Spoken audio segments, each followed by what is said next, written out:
Ilara had grown up with the belief that she came into the world already disappointing someone. Her earliest memories were not of warmth or celebration, but of silence. Sharp, uncomfortable silence in a house that always held the heavy scent of dust, old grief, and unspoken expectations. Her mother had died giving birth to her, and though no one ever openly blamed her, Ilara had learned to recognize resentment by the way her father's eyes hardened whenever they landed on her. It wasn't hatred, not exactly, more like a permanent reminder of what he had lost, wrapped in a face he believed did not honor the beauty of the woman he once loved. The ranch where she grew up sat on the edge of a vast prairie, its fences half broken, its barns leaning crookedly like weary old men trying to stay upright. Ilara learned to fix things early, mending saddle straps, patching worn blankets, sealing cracks in water troughs. She worked hard, not because anyone had told her to, but because doing kept her mind from thinking, and thinking always led back to the same painful truth. Her father wished she had been someone else, someone prettier, someone easier to love. He would often say things he claimed were harmless, but carved themselves into her bones over the years. Your ma had grace. You're clumsy. Your ma lit up a room. You just sort of fill space. You'll have to work harder than most girls if you ever hope to be chosen. Chosen. The word had become a ghost she carried around, whispering that she was unworthy, unremarkable, unwanted. Ilara never learned to look into a mirror without flinching. She avoided dances in town, avoided gatherings, avoided anything that might draw eyes she imagined would judge her. Instead, she found comfort in dusk rides along the edge of the property, where the colors were gentle and the world felt far away from harsh opinions. Her father was not a monster. He never struck her. He never shouted insults. But sometimes the absence of love wounds deeper than cruelty ever could. He was a man hollowed out by grief, and Ilara was the living proof of what he had lost. Every day, she tried to earn a kindness that never arrived. As she grew older, slender, strong from years of labor, with thoughtful eyes and a soft voice, she began noticing how other girls were treated. Town boys tipped their hats to them. Men complimented them. Fathers encouraged them. Ilara watched from a distance, pretending she didn't feel the ache pressing beneath her ribs. She tried to tell herself she didn't care for such things, but she did. Everyone wants to be seen, even those convinced they don't deserve it. The turning point came on the evening of her 19th birthday. She didn't expect a celebration. There had never been one before. But she hoped, quietly, foolishly, for a simple acknowledgement, a word, a gesture, something. She spent the morning cleaning the barn, brushing down the horses, preparing supper, and when her father rode home, she stood a little straighter, her heart pushing against her ribs with timid hope. He didn't notice her. He walked past her without greeting, without eye contact, muttering about a broken fence on the north side and how having a son instead of a daughter might have kept their ranch from falling apart. It wasn't the worst thing he had ever said, but on a day she had foolishly hoped would be different, it felt final, like the closing of a door she had been knocking on all her life. That night, after supper, she sat outside under the stars with her arms wrapped around herself. The prairie wind was cool. Coyotes yipped in the far distance. She let herself feel the weight of 19 years pressing down on her. She realized she was tired, not of working, not of ranch life, but of trying to make someone love her who simply could not. Her father came out onto the porch at one point, but he didn't look at her. He stood there, smoking, staring into the darkness, as if he didn't even realize she was in the same world. When he finally noticed, he said, "You should go inside. No sense sitting out here. Nothing to see in the dark." But Ilara was beginning to understand that there was something in the dark, something besides loneliness. There was possibility. There was escape. There was a world where perhaps someone might look at her and not see a disappointment. And so, the next morning, she did something she had never dared before. She saddled her horse, packed a small bundle, and rode away from the ranch before sunrise. Not to run away forever. She didn't know what she wanted, but she needed space to breathe, to think, to figure out who she was when she wasn't shrinking under someone else's shadow. She rode toward the wooded hills to the west, a place said to be watched over by Apache families who moved in and out of the land seasonally. Her father had always warned her never to go there, muttering old prejudices shaped by stories he heard from others. But Ilara, even as a child, had never feared the Apache. She had only feared never discovering a place where she could exist without shame. It was there, among the quiet pines and golden grass, that she would soon cross paths with a man who saw things differently, who would look at her once and understand her worth without needing her to prove it. But she didn't know that yet. For now, she only knew she was riding towards something new. Something unknown, something that felt, finally, like the start of her own life. Ilara didn't know how long she rode before the world shifted, before the open plains turned into rugged foothills, and the air grew sharper with the scent of cedar and sun-warmed stone. The path she followed was hardly a path at all, only a faint trail carved by deer and wind. But she followed it, because it led her somewhere her father's voice could no longer reach. By mid-morning, the sun was high, and her horse, Willow, snorted through the dust. Ilara slowed her pace. She wasn't running anymore. She was searching. For breath, for clarity, for anything that resembled belonging. The foothills had always been a boundary in her childhood stories, a place whispered about with both fear and mystery. Her father claimed the Apache roamed these lands, and though his warnings carried suspicion, they had never carried evidence. Ilara, however, believed the opposite of what he feared. People who lived so connected to the land couldn't possibly be the monsters he imagined. If anything, they were more likely to understand her longing for freedom better than anyone she had ever known. But when she first sensed movement in the trees, her breath hitched. Ilara tugged Willow to a stop. A figure stepped out from the shadows. He was tall, shoulders strong beneath a leather vest decorated with careful beadwork. His long, dark hair was tied back with a strip of rawhide, a few loose strands brushing a face both calm and keenly alert. His eyes, sharp, assessing, amber brown, held a depth that made her feel both vulnerable and strangely safe. He did not reach for a weapon. He simply stood with a quiet authority that made it clear he didn't need to.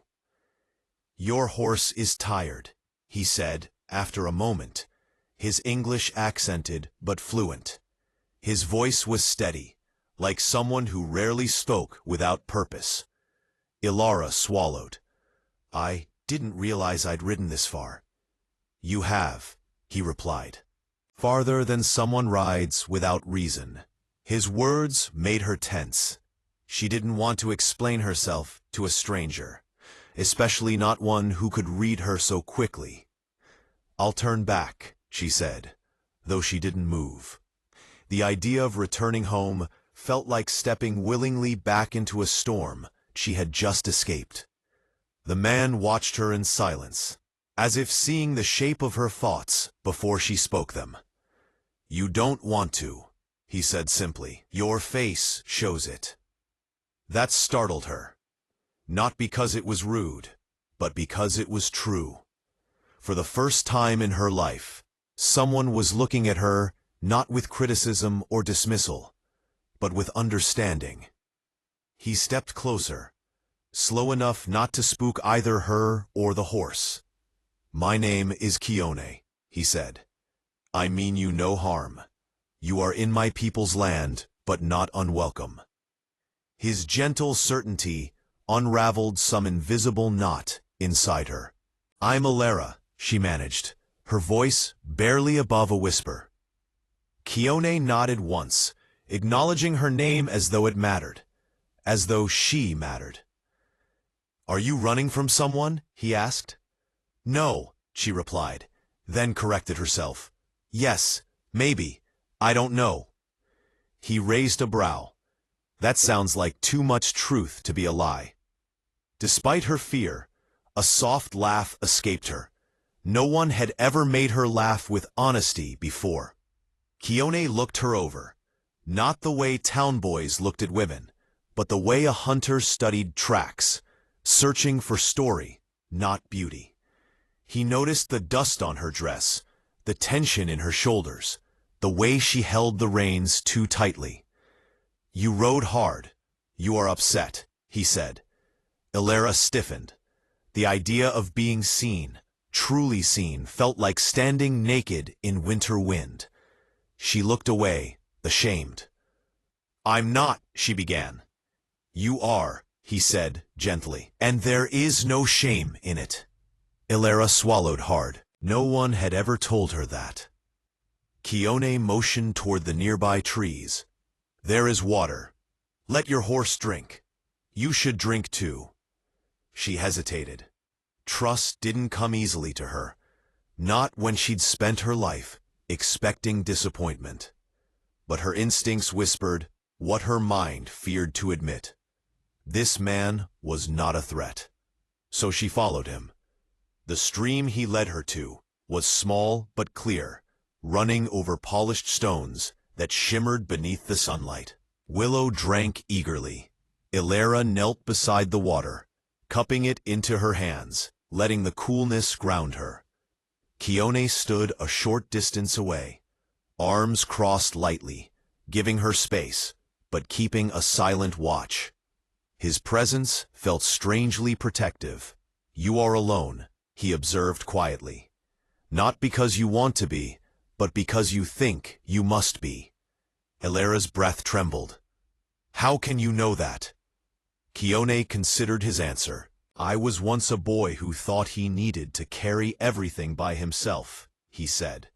"I can recognize the weight in someone else's eyes." She looked up at him then, really looked. The strength in him wasn't loud. It was steady, rooted, like an oak tree grown through storm after storm. And for the first time, she felt the smallest flicker of safety. She didn't tell him everything. Not yet. But she told him she came from a ranch, that things were difficult, that she needed air, even if just for a day.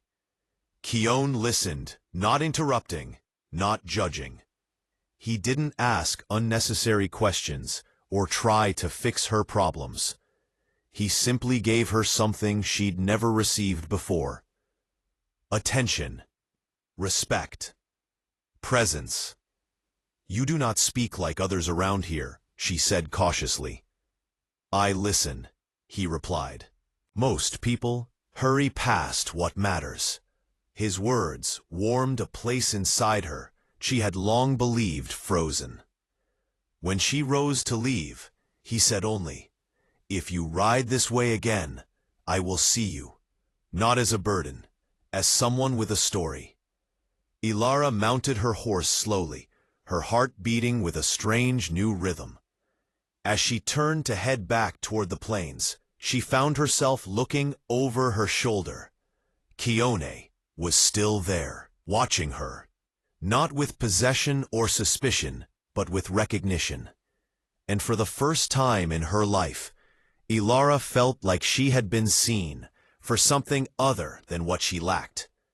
She rode home changed, without knowing why, without knowing how, only that a single encounter with a quiet Apache warrior had shifted something she could not name. Something that would not shift back. The sun was beginning to sink by the time Ilara approached the ranch again, its soft orange glow stretching long shadows across the dry fields. She felt strangely lighter, as if the air itself had loosened around her since her encounter with Keone. She knew she couldn't stay away forever. Her life was still here, no matter how painful it was. But for the first time, she returned not because she felt trapped, but because she felt steadier, as if someone had quietly placed a piece of strength in her pocket while she wasn't looking. But the moment she entered the yard, the calm she'd carried home began to fracture. Her father stood on the porch, his jaw tight, arms folded. His eyes narrowed the instant he saw her, as though her very presence offended him.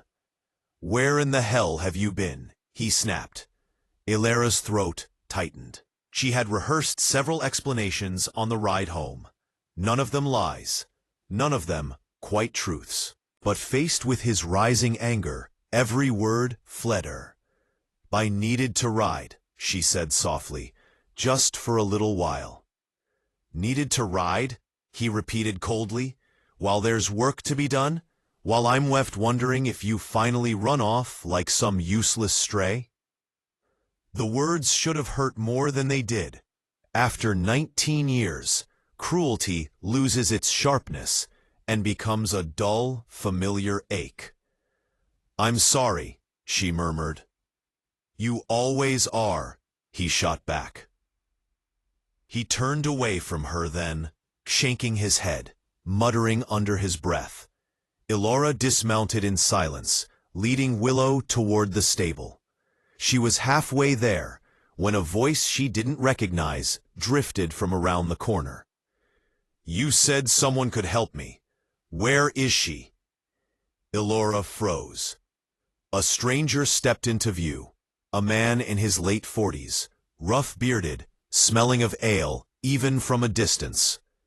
His clothes were dusty, his eyes restless, in a way that made her skin prickle. He looked at Ilara the way one looks at livestock they've come to inspect. Her father followed after him, grim-faced.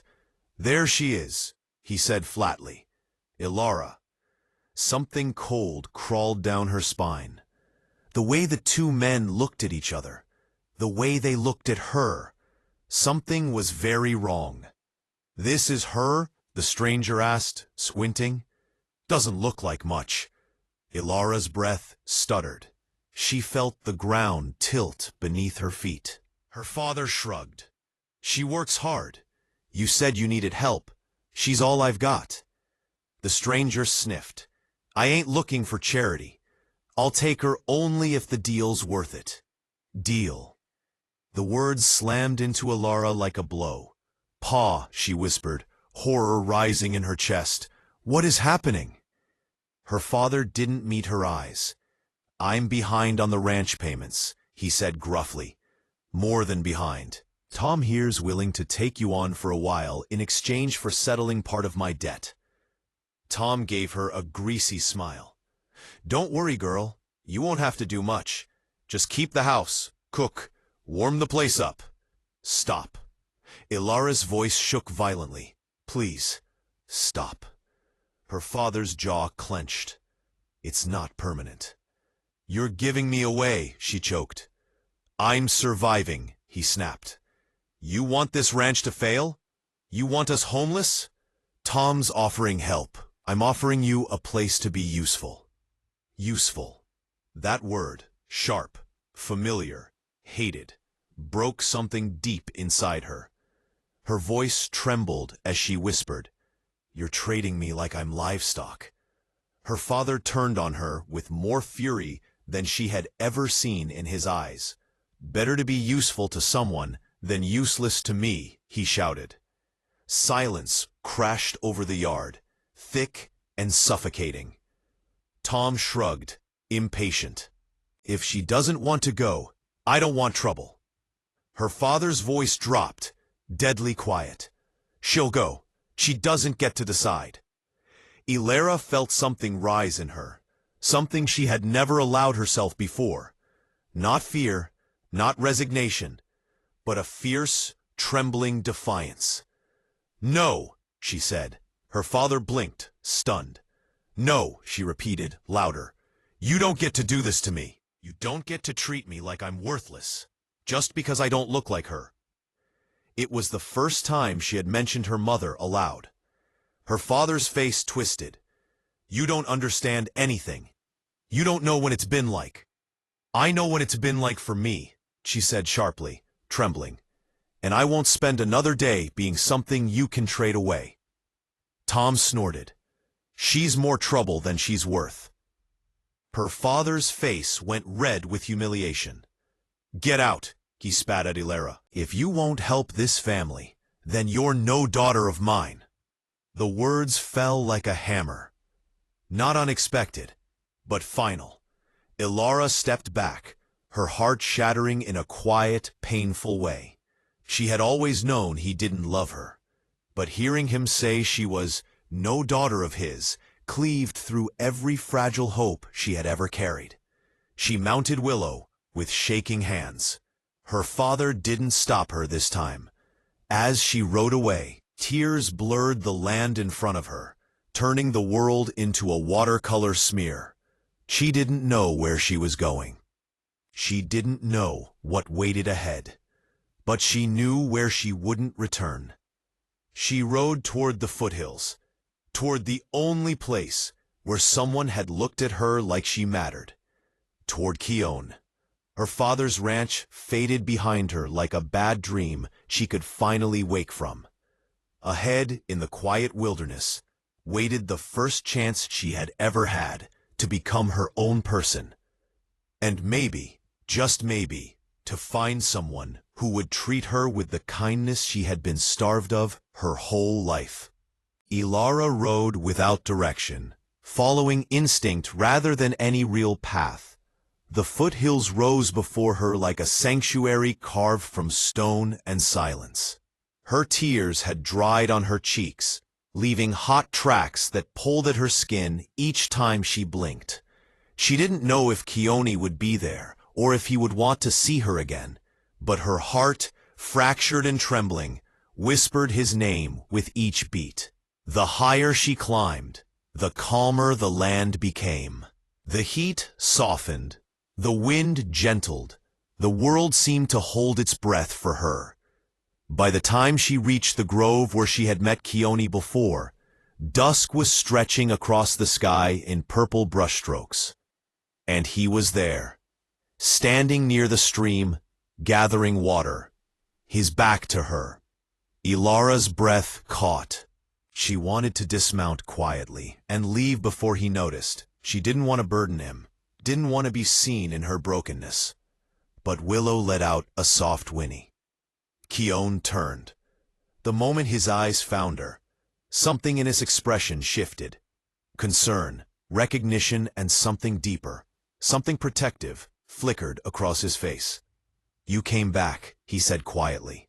Ilara swallowed. "I didn't know where else to go." Keone stepped closer, moving with the calm deliberation she was beginning to recognize as his nature. He didn't touch her. He didn't ask questions. He simply looked at her, reading the pain she didn't know how to speak.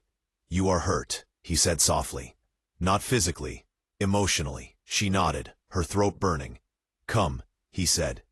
He led her deeper into the trees, guiding her horse by the reins until they reached a small hollow between two sheltered ridges. There, nestled in the shadow of the hills, lay the Apache camp. Ilara froze. Canvas and hide shelters dotted the clearing. Smoke rose from small cooking fires. Women sat weaving. Children chased each other with high, bright laughter. Older men shaped arrow shafts or tied bundles of herbs. It was peaceful, alive, grounded, but it was also unfamiliar, and she felt like an intruder. Keone looked back at her. "You are safe here," he assured. "Stay close to me." People noticed her arrival, their eyes curious, cautious, assessing. A few murmured to Keone in their own language. His responses were calm, measured. Ilara didn't know what he said, but the tension in the air softened. He guided her to a small hut near the stream. "This is my sister Atsa's place," he explained. "She has a good heart." A moment later, a woman emerged, a few years older than Ilara, with warm brown eyes and long braids wrapped with soft, colored thread. She tilted her head as she looked at the newcomer, not with suspicion, but with gentle curiosity. Keone explained something in Apache, and Atsa nodded, stepping closer to Ilara. She placed a hand over her own heart, then extended it outward, a gesture of greeting. Ilara hesitated, then mirrored the motion. Atsa smiled, a real smile that reached her eyes. Ilara felt the first crack of light enter her chest. With delicate understanding, Atsa ushered her inside. The interior was warm, filled with woven blankets, dried herbs, and the comforting scent of sage. It felt like stepping into a living heartbeat. Atsa silently offered her a bowl of warm broth. Ilara didn't realize how hungry she was until the first sip loosened the tightness in her throat.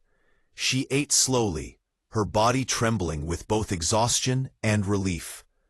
Keone appeared at the doorway, leaning against the frame.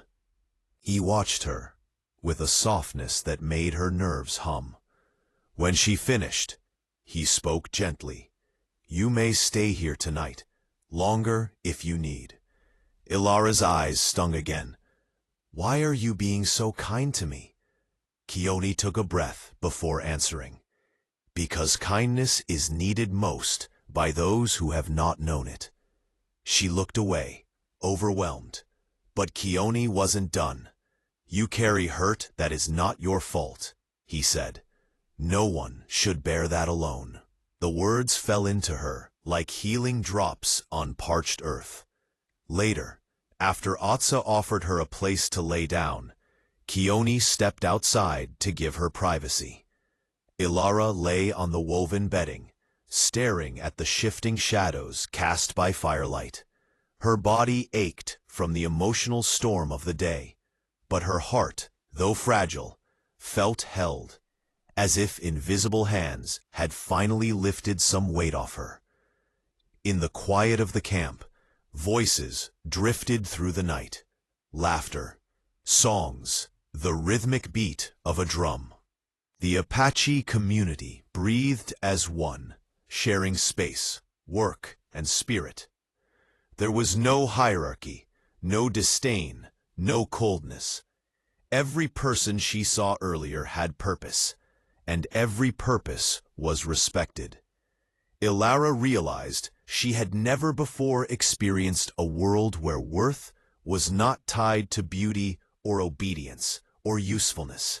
In this place, she was simply human. Midway through the night, unable to sleep, she stepped outside.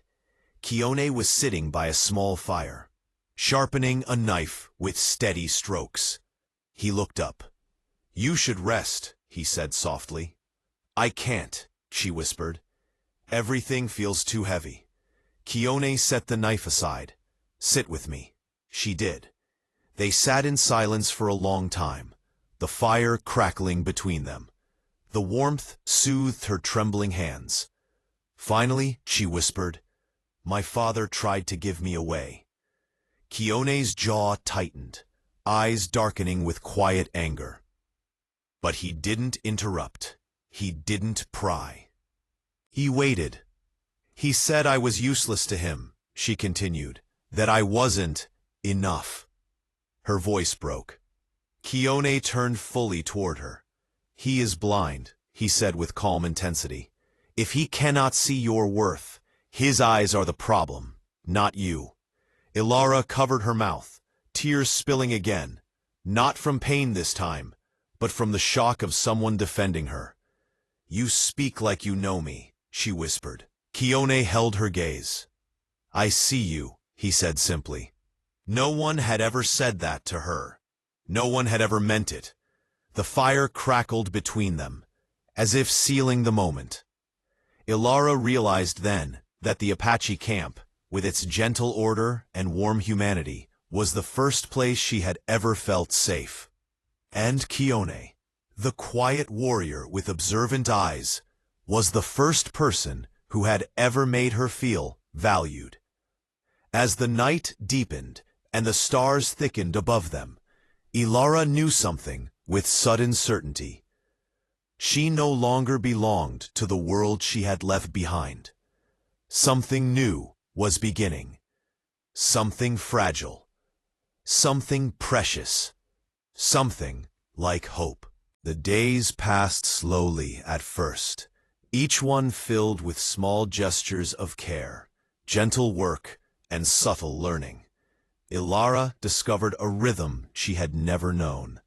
Waking with the sun, helping tend gardens, fetching water from the stream, weaving baskets with Atsa, and observing the children as they ran through the camp laughing, without fear of judgment.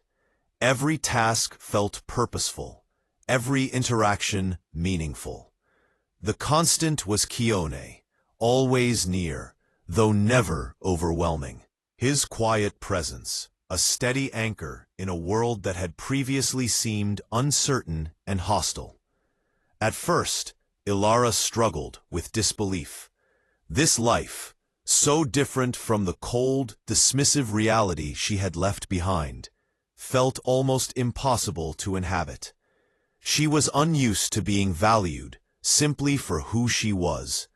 Here she didn't need to be perfect, beautiful, or compliant.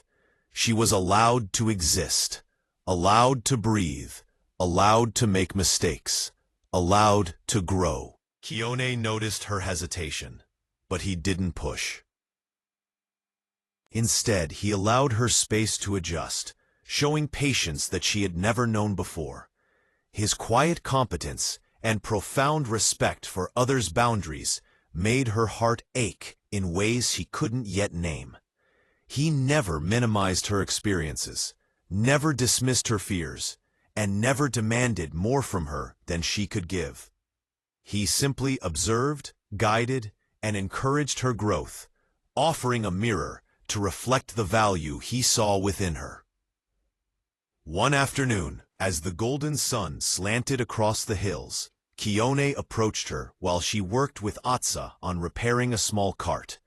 He didn't speak immediately, but his presence drew her attention. There was a softness in his eyes that made her pause mid-motion. "Ilara," he said finally, voice low and even, "you have come far. You carry your past, yes, but you are no longer defined by it. Do you see that?" Ilara lowered the bundle of rope she had been coiling. I think so," she admitted, unsure if her voice could convey the depth of her emotions. "I'm beginning to feel like I belong somewhere." Kione's lips curved into a small smile. "And you do, here, among us, among me." The words were simple, but they struck her profoundly. She had never been told that she belonged anywhere. Not at home, not in town, not even among peers. Her father's rejection had taught her that she would always be unwanted. But here, in this place of acceptance, Kione's acknowledgement carried weight that reshaped her self-perception. Days turned into weeks.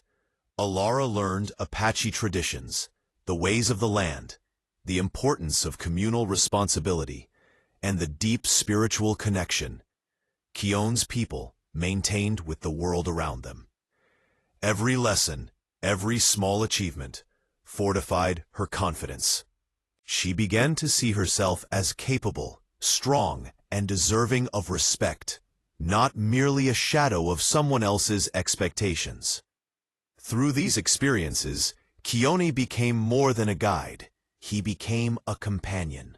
Their interactions, once formal and cautious, now carried a warmth and intimacy that neither had anticipated, but both welcomed.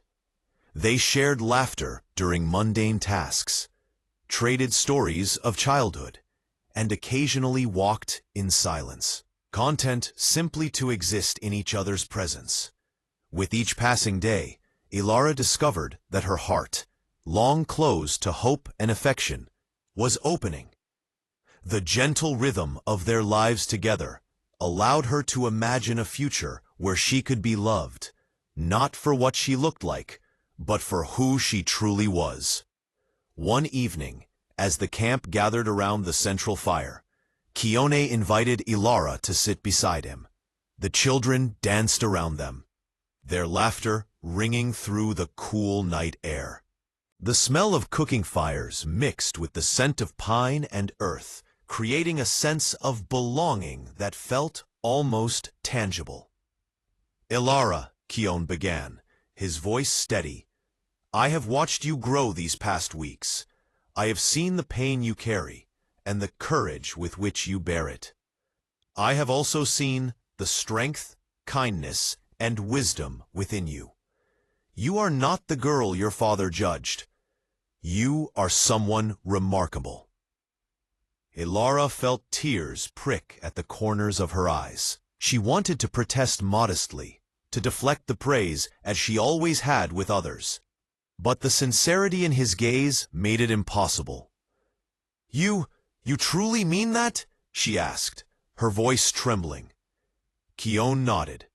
"I do, and I want you to know, fully and without doubt, that I value you for all that you are, and I care for you deeply." The weight of the words sank in. For years, Ilara had craved acknowledgement, yearning for someone to see her worth. Now, someone not only saw it, they cherished it. The realization struck her with profound clarity. Love did not have to be tied to appearance, compliance, or usefulness. Love could exist simply because one person recognized the soul of another. That night, under the vast canopy of stars, Ilara allowed herself to let go of the fears she had carried since childhood. She leaned against Keone, their shoulders touching, and felt a sense of peace she had never known. The world beyond the camp, the harsh judgments, the cold cruelty, receded into insignificance. Here, she was seen, valued, and safe. Over time, their bond grew naturally, rooted in shared experiences, mutual respect, and understanding. Keone never sought to dominate or control her. Instead, he walked alongside her, a partner in every sense. Ilara learned the subtleties of love, how to trust, how to support, how to care without losing oneself. In return, Keone found joy in her resilience, her intelligence, and her quiet strength. Ilara's transformation became evident, not only to herself, but to the Apache community around her. She contributed meaningfully, her hands skilled in crafting, gathering, and assisting in daily life. She laughed more freely, spoke more confidently, and moved with a grace that came from inner certainty rather than societal validation.